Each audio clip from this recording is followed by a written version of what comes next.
Hello, ഇന്ന് നമുക്ക് എല്ലാവർക്കും ഇഷ്ടപ്പെടുന്ന മട്ടർ പനീറിൻ്റെ റെസിപ്പിയാണ് കേട്ടോ. അപ്പോൾ അതിനായിട്ട് ആദ്യം തന്നെ ബട്ടറിലേക്ക് പനീർ ഒന്ന് റോസ്റ്റ് ചെയ്തെടുത്ത് മാറ്റി വയ്ക്കുക.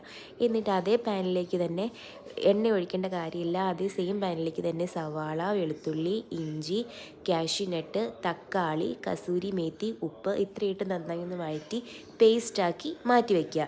എന്നിട്ട് അതേ പാനിലേക്ക് ബട്ടറും ഇട്ട് അതിലേക്ക് ബേ ലീവ്സും ജീരകവും മുളക് പൊടിയും മല്ലിപ്പൊടിയുമാണ് കേട്ടോ നമ്മൾ ചേർക്കുന്നത്. ഇത്രയും ചേർത്ത് ഇളക്കി നമ്മുടെ പേസ്റ്റും ഇതിലേക്ക് ആഡ് ചെയ്ത് ആവശ്യത്തിന് ഉപ്പ് ഇട്ട് വെള്ളം ഒഴിച്ച് നമ്മുടെ ആവശ്യത്തിനുള്ള രീതിയിലാക്കി എടുക്കുക.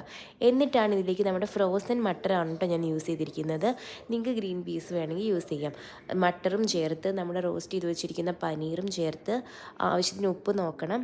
എല്ലാം ചേർത്ത് കഴിഞ്ഞിട്ട് നമ്മൾ കുറച്ച് ഗരം മസാലയും കസൂരി മേത്തിയും മല്ലി ഇലയും ഇട്ട് എടുത്ത് കഴിഞ്ഞാൽ അടിപൊളിയായ മട്ടർ പനീർ റെഡിയാണ്.